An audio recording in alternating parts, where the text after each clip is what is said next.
right, guys, so today we're going to be kicking off episode 2 of the build series for the green Chevelle here that we went over last time in our video episode series. So today we're actually going to start doing work on the car itself. Mainly today we're going to be doing a little bit of work to the back brakes and reassembling the heater box. Now, I've already done a lot of the cleanup work that's on the heater box. The last time it was put together, it had a bunch of like body goop that they used to put panels together with. So I cleaned that out with an X-Acto knife and then cleaned up the firewall itself to get rid of some of that gunk. And I also went ahead off camera, did a little bit of work to the rear driver's side drum brake and put that together and got the shoes tensioned properly.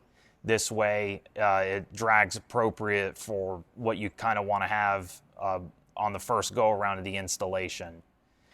So we're going to be doing the passenger rear brake and putting the firewall heater box assembly back together. Now, we did take that apart because we did have a little bit of an issue with the fan. When you would turn it on, it would run, but it would make a lot of noise. The problem that we had was that the fan wasn't installed correctly. So the problem that we had was with the fan assembly. Whoever put this together the last time must not have totally been familiar with Chevelles, and quite honestly, I wasn't either until I looked at another fan assembly that I had. But if you look inside here, this side of the fan is open, and this end back here is solid closed off. Well, you can install this either direction, it doesn't really matter, but somebody had installed it with the enclosed side facing outward. And the problem with that is it runs into the firewall, and there is a very, very, very small lip that sticks out from the factory.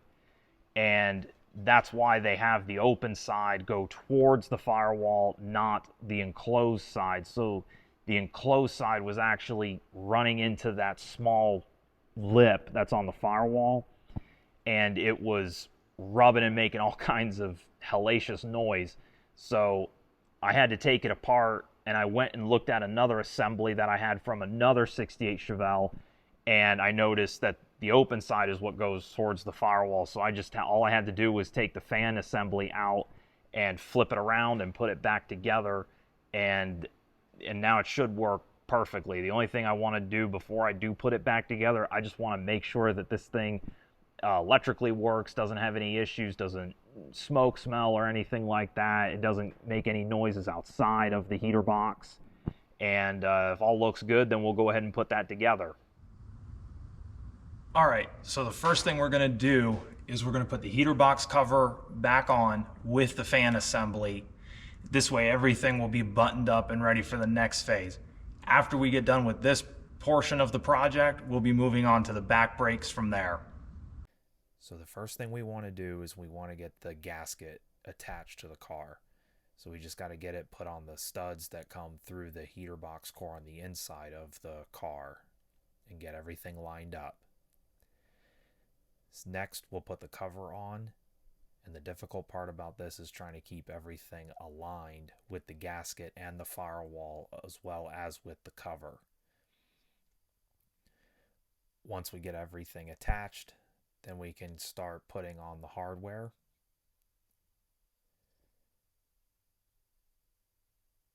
And once we have the hardware on, we can move in to tighten everything going from the center outward.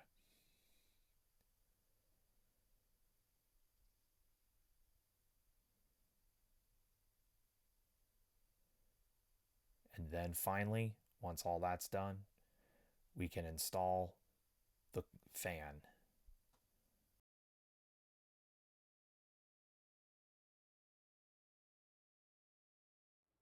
So we're going to be working on the passenger rear brake.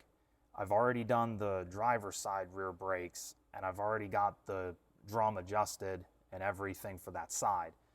So on this side, we actually have to put all the springs together and the emergency brake bar that helps it release and so forth like that.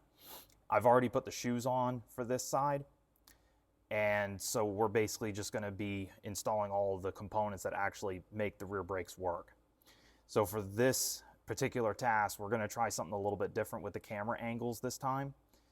So what's going to actually happen is I got my trusty Mike Janus Superchargers hat here, and I got a GoPro on top of it with a clip mount. So you guys are going to be able to follow along kind of and see it just as I see it while I'm working on it. So we're going to give this a shot and see if this works. Hopefully you'll be able to see everything as I do. Okay, so this is the emergency brake bar. So it's two sides here, and this little tang right here is what holds the return spring, which is this right here. So the thin side that's a little bit skinnier, as you can see, it goes on the front brake shoe, and the thicker one goes in the back here. So the trick is going to be to have the shoes on here, put the spring on, and then try to fish it back in there and get it to go on without the shoes falling off or doing anything weird. I got the pins in here because sometimes if you put the pins in, it will help keep it aligned and it won't completely fall off, but you still got to watch out for these pistons that push on the brake shoe from the wheel cylinder. So let's go ahead and see if we can get that in here.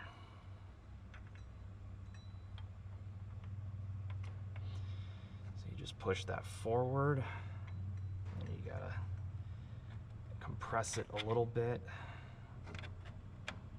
sneak it back there, get the shoes to come back together, and that's pretty much about it. Now it is going to fight you a little bit, so you just got to kind of get it to stay there long enough for it to want to stay together. All right, so now that's done. Now we got to put on this bracket here that locks the star wheel for adjusting the tension on the shoe, and then it also holds the rod that goes up to the master pin up here for all of the return springs for the normal brakes. So we just got to get that slid in here, and now the hard part is this spring wants to come out at the same time as putting everything together, so you got to kind of maneuver it down in there on top and then hold the pin and fish it through. As you can see, it don't want to comply with me today. So put that there. Put the spring cup back in place. Let me see if I can get that spring back here. There we go. Pick that back up. Lock that in place. All right, so that's pretty much all that there. So now the trick is there's two different springs. One's blue and the other one's orange. And I can't remember off the top of my head right now which one goes where. So this is going to be a little bit of a learning curve here. So we put that here. I believe the orange one goes to the back, because I do know for a fact that this spring here is orange, even though it's super dirty. It goes up here to the back, but we haven't gotten to that part yet. So let me go and put this on here, kind of hold that in place, and then use this special screwdriver that's meant to push these springs together. And then you just got to get the pin to want to line up, which doesn't always work out.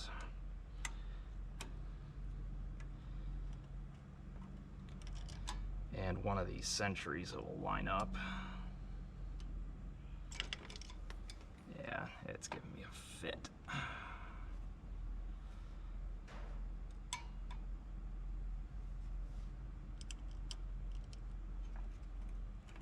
Twist it, and there you go. So now that's on. As you can see, this piece fell out. Let me just use this real quick. Kind of There we go. All right, so that's back in place. We got that there. So now we just got to put the front one on, which is the blue one. So this is the backing washer for it. And we put that here. The cover goes on like so. You have to keep this together as a unit. And then you just put this together and repeat. Once we get the pin to align, it should be an issue. Like so. So now I just gotta kind of keep everything lined up, and the wheel cylinder will tend to fight you sometimes. So you just gotta kind of put it back in its place and it should be fine. All right, so the next piece to this puzzle is this return rod. Now this should fall right in place. If it doesn't, you may have to maneuver it around a little bit, or sometimes you may have to use the tool for it. So you just stick that there, bring it up. As you can see, it's got some tension on it.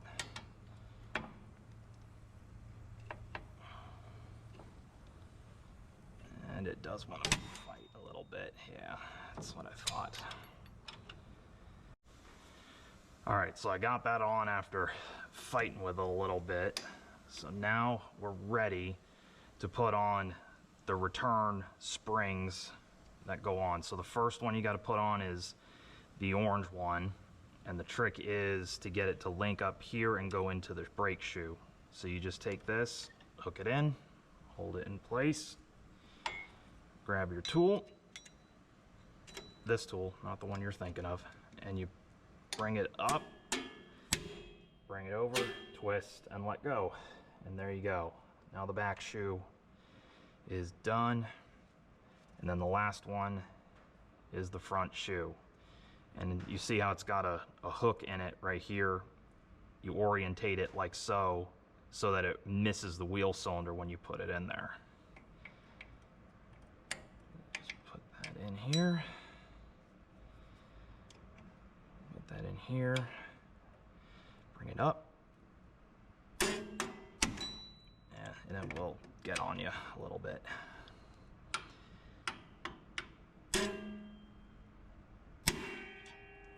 There, so that's that.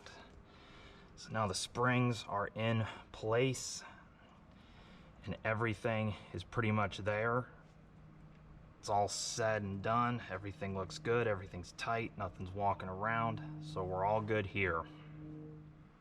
All right, and for the last part, once all the springs are put on and everything's in there, the last thing you got to do, just like you see me do in that time-lapse photography on the driver's side, is adjust the tension of the shoes on this side. So the tool looks like this, and all you got to do is stick it in here, find the star wheel, and you'll hear it click. Sometimes you got to move it around. Usually it's located close to the back. And you'll hear it click. And you can hear it clicking through there. And then you just got to get the tension up close to the shoe, just enough to where it starts dragging on the brake drum itself, and that should be fine. And then usually you'll have to go back and do this again once you start driving the car and everything seats.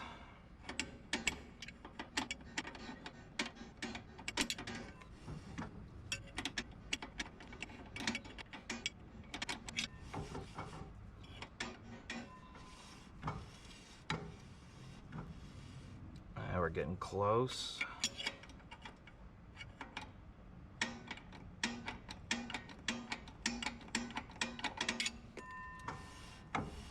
And right there's about where we want to be. All right, so that project's done. All right, guys, well, that takes care of it for this episode. I hope you enjoyed this one. Make sure to like, subscribe, and follow along. and you'll be able to keep up with us on everything that we're doing on this account. From the street Chevelle to the race car and everything in between, stay tuned.